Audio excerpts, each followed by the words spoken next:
Hi guys. Since ke le tlogela ka kgang ya go ya naming your children and all, the importance of naming your children. Yeah, it's very very important, to name your children meaningful names. Um, let's talk about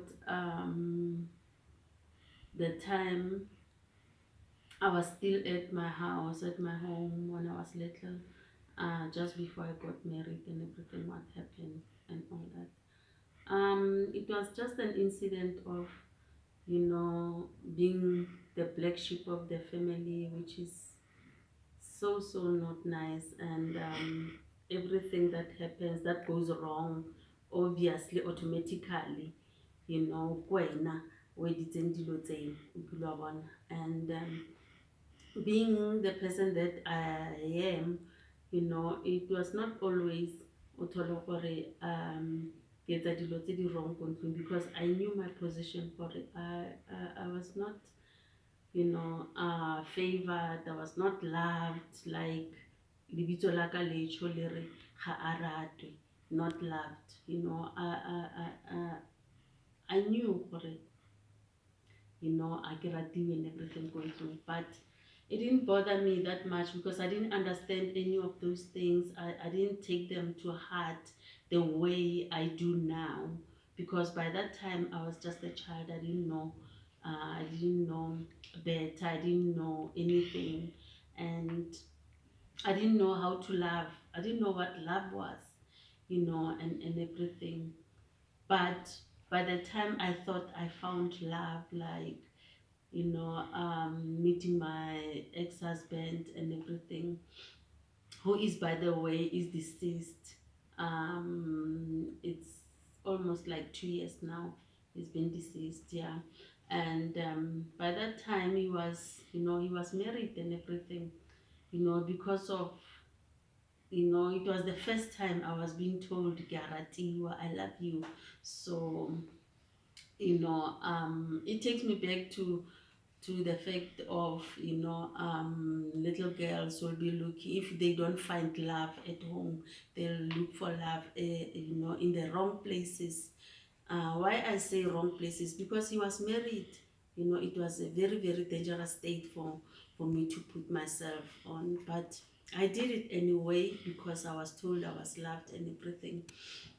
But at the same time, this man had a wife, and I disregarded that. Ke ile ka utlwella fela gore mofuthunyana o wa gore ke a ratiwa and everything, and I just went with the flow. Along the way, we had children and everything before we got married, and then, by the time we got married, we already had children, and like every other man, he will promise to leave, his wife and everything. But it took him a long time to leave his wife. Eventually, we got married and everything. And by the time we got married, it was already, you know, we passed the honeymoon state, in a way that um, the day we got married, by the time we were supposed to dance for our song and everything, he vanished. He was nowhere to be found, and it was the second red flag. The first red flag is getting involved with a married man. Second one, you know duh, you are getting married and the person disappears. And yeah, that was that. And I was in a state of honeymoon by myself because, it was the first time I get married, and at the same time, there were ladies, my age, and everything. They were boasting about the rings and everything. So I was one of the girls who's married and, you know, showing a ring and everything. Um, Going back to before I get married, I remember by the time um, we plan that we want to get married and everything. Um, I told my parents and my sister also, and they were not interested. They were just not interested. They were interested in lobola negotiations, how much they're gonna get and everything, and they let me, plan the wedding by myself and everything. Though my husband, helped wherever he could because he was working at that time. It was hard for me to plan a wedding by myself, but I did it anyway by God's help and everything. Yeah. Oh, I don't know where to start because this thing is so long. It is just so long. It's so long. And all I want to say is that to the upcoming, youth and everything, be careful, guys. Save yourselves for for the one who God will bring, along, and do not be deceived by these married men and everything because they use young girls and along the way they speed them up, like garbage, like hot potato, they will drop you like a hot potato, and at the same time you'll be thinking you are better than his wife, you are this, you are all that and everything, and it's just not right, especially in the eyes of the Lord. In the eyes of the Lord, you are supposed to do the right thing and wait upon him. All I can say is that what I know now about life, uh or should I put it like how, if I knew then what I know now, I my life could have been in a different, in a different aspect. I couldn't have gone through this, painful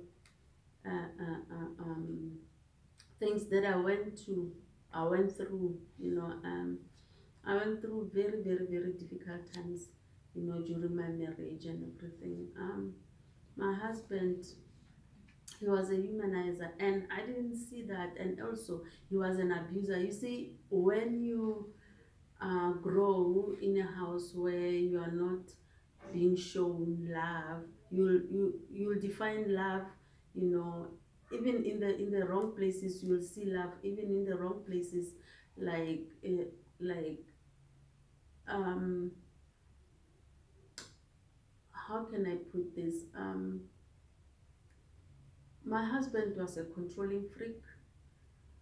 I was like in jail, like just an object sitting there. He was thinking for me everything. He would, tell me, Hore, I can wear this, I cannot wear this, I can go there, I cannot go there, and choosing everything. Then you know that there's a problem right there when a person controls you, like you can't even think yourself, you can't even reason yourself. So he was like that, and he was also abusive, very, very emotionally and physically.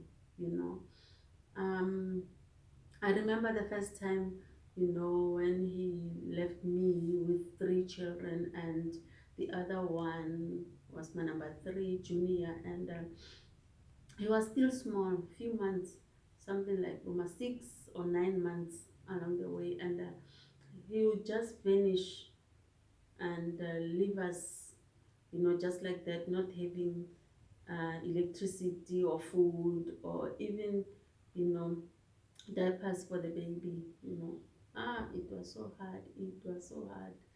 He'll vanish for something like 2 weeks or a week. I remember the first time he, he, he vanished. I was so confused. I was so confused. I even thought of going to the police to report.